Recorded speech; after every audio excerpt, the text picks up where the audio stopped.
Are you ready to help your child feel comfortable in their own skin, even if they dislike every sock that's ever been made? I'm Julie Nixon, mom to 3 boys who have sensory needs, and I'm a daughter to an occupational therapist assistant. So I totally hit the jackpot when it came to grandmas for my kids.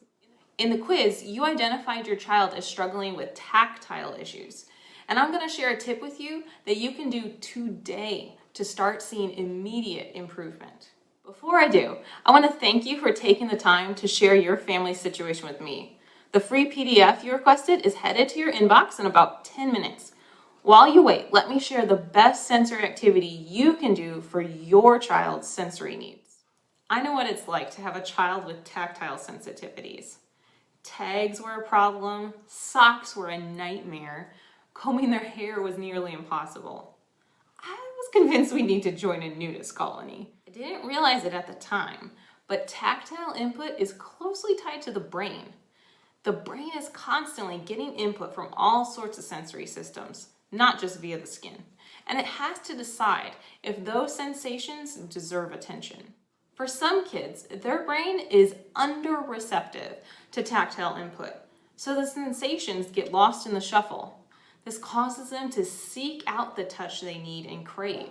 They're often the ones that love to get messy or run their hands along everything while they walk. For other kids, the brain is especially sensitive to tactile input and simply can't focus on anything else because that one spot on their skin is screaming for attention, often triggering the fight or flight response. How can you help your child's brain react appropriately to tactile input?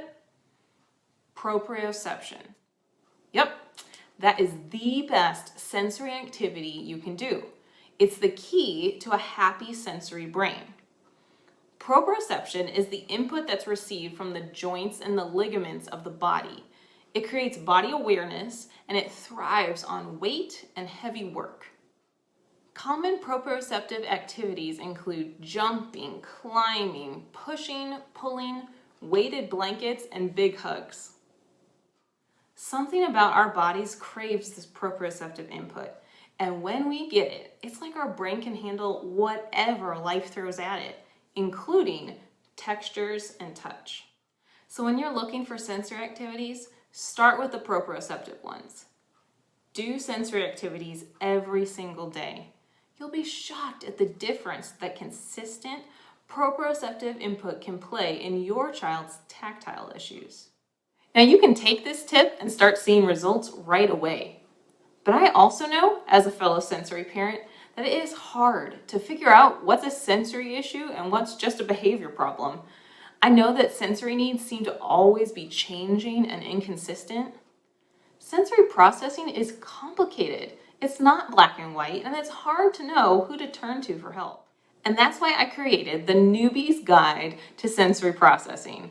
This guidebook has 6 chapters and multiple handy printables covering what the symptoms of sensory processing disorder are and when to be concerned and what's just kid stuff, what sensory processing really is and why it's making your child's life so difficult, why your child's behavior seems to always be changing, and the #1 misconception I see among sensory parents. Also, the lowdown on sensory activities, why they work, which ones to do, and an organized list of ideas. It also covers the pros and cons of getting an official diagnosis. I have one son that is diagnosed and one that we haven't gone that route with. Lastly, I share with you how to get medical professionals to take you seriously and get started on the journey of partnering with them to help your child thrive. Look, I've been in your shoes before, knowing my kid needed help, but not knowing where to turn or how to get started. I've been placed on outrageously long waiting lists. I've had insurances deny treatment. And even when we were getting professional help, no one took the time to explain sensory processing to me as the parent, even though I'm the one that spends the most time with my kids and can potentially have the biggest impact on their daily struggles. This ebook will take you only about an hour to read, but by the end, you'll have taken an important first step in educating yourself to meet your child's sensory needs. You'll walk away with understanding, direction, and hope. Well, it'd be wonderful if we as parents could afford the time and the money it takes to go to occupational therapy school. That's just not practical for most of us. The good news is you don't have to spend years and thousands of dollars to discover what sensory processing is and how it's affecting your child daily. If you were to go to my website right now, you'd see this guide being sold for $25. But today only, as a thank you for you sharing a little bit of your family's situation with me, you can get the Newbie's Guide to Sensory Processing for only $9. To grab this deal, simply click on the secure checkout button below, fill in your billing information, and you'll get instant access to the Newbie's Guide to Sensory Processing. No matter what, I am cheering you on. I can't wait to hear how things start to click the more you learn about sensory processing.